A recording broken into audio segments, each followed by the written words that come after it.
Now is an excellent opportunity to start the conversation on legacy planning. So what exactly does a beneficiary receive if the annuitant on a fixed indexed annuity passes away? There are several options. Some are pretty straightforward and logical, and there's also an option for a death benefit rider to be added to the fixed indexed annuity. And yes, there is an annual fee associated with that death benefit rider. So I want to note that this conversation entails a taxable, non-qualified account. I will do a future video on a qualified account.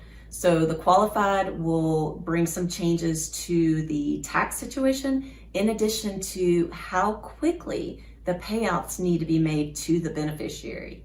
By the end of this video, I'll give you the facts so that you can set up your fixed indexed annuity in the most advantageous way for your beneficiary. Hi, my name is Darlene Hartman. I'm a CPA and founder of D. Hartman Consulting, LLC. For the best retirement annuity advice, subscribe to my YouTube channel and hit that notification bell so that you can receive notices anytime I post a new video. In previous videos, I've mentioned that a fixed indexed annuity in of itself is an asset where your net asset value is accumulated in the account value. So if the annuitant fully withdraws all of those net assets prior to death, then there's no benefit for the beneficiary. So in other words, the beneficiary is only entitled to the remaining assets in the account value at the time of the annuitant's passing. So bear in mind that you can add a death benefit rider to your fixed indexed annuity that would provide a death benefit to the beneficiary, and I will discuss that shortly. If the annuitant decides to annuitize the fixed indexed annuity into a single premium immediate annuity, thereby converting the net assets of the fixed indexed annuity into those guaranteed lifetime income benefits, then the annuitant has several options for a beneficiary or not. So the first option would be life only, and that is the highest payout option for the annuitant. But unfortunately, the beneficiary gets nothing. So as soon as the annuitant passes, then there are no more payments made from the single premium immediate annuity. The next option would be life with period certain. So if the annuitant passes away during that period certain, which could be between 5 and 50 years, then the beneficiary will continue to receive those payments through the end of the period certain. But once that period certain ends, there are no more payments to the beneficiary. That is not true for the annuitant. The annuitant will continue to receive those payments past that period certain. There's also the options for life with installment refund or life with cash refund.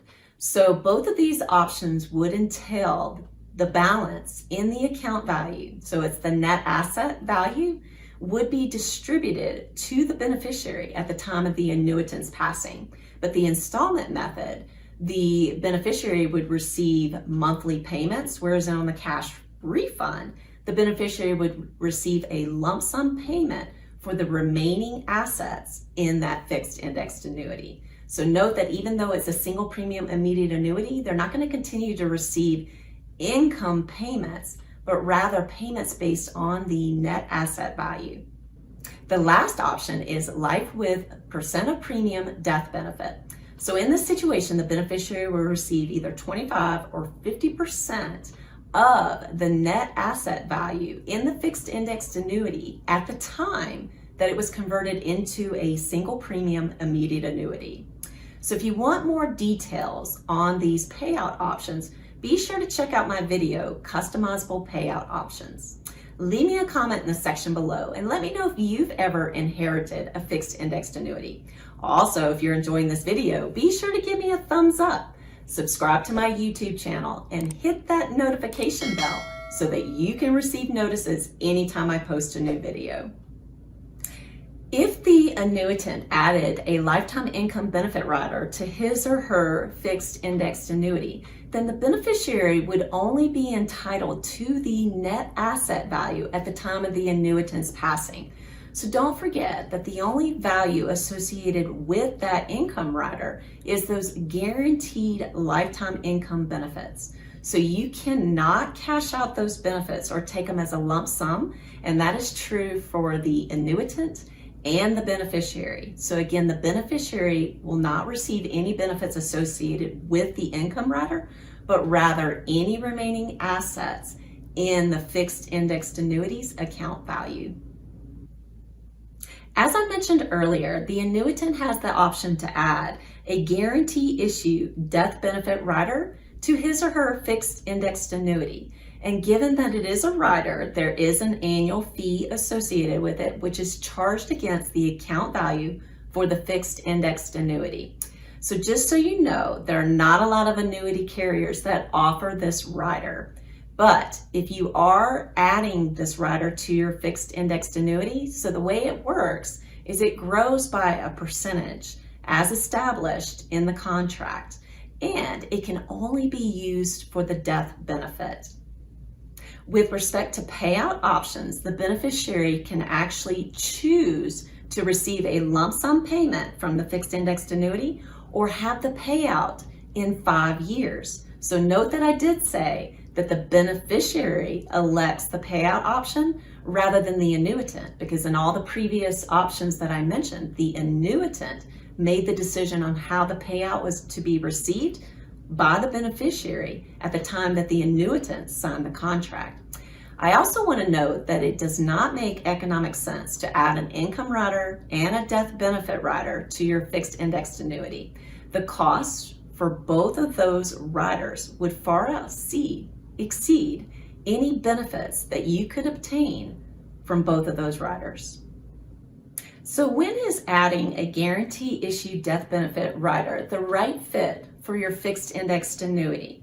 Well, since no medical tests and no disqualifications for pre-existing conditions exist to add this death benefit rider to a fixed indexed annuity, an annuitant who wants to provide a death benefit to a beneficiary but does not qualify for permanent life insurance would be the perfect candidate for the guarantee issue death benefit rider. One other thing I want to note is that, I don't know if you noticed, but when I talked about payout options, I talked about the net asset value. I did not talk about the mortality credits. So a beneficiary will not receive the annuitant's mortality credits. If a beneficiary wants those mortality credits, then I would recommend the beneficiary purchase a fixed indexed annuity for his or her own self.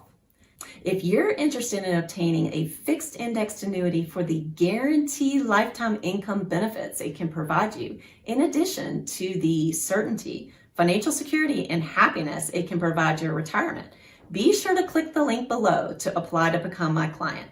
Also, if you enjoyed this video, be sure to give me a thumbs up, subscribe to my YouTube channel, and share it with your family and friends. Thank you for watching. Let's get the conversation started on how you can live your best retirement while not outliving your money.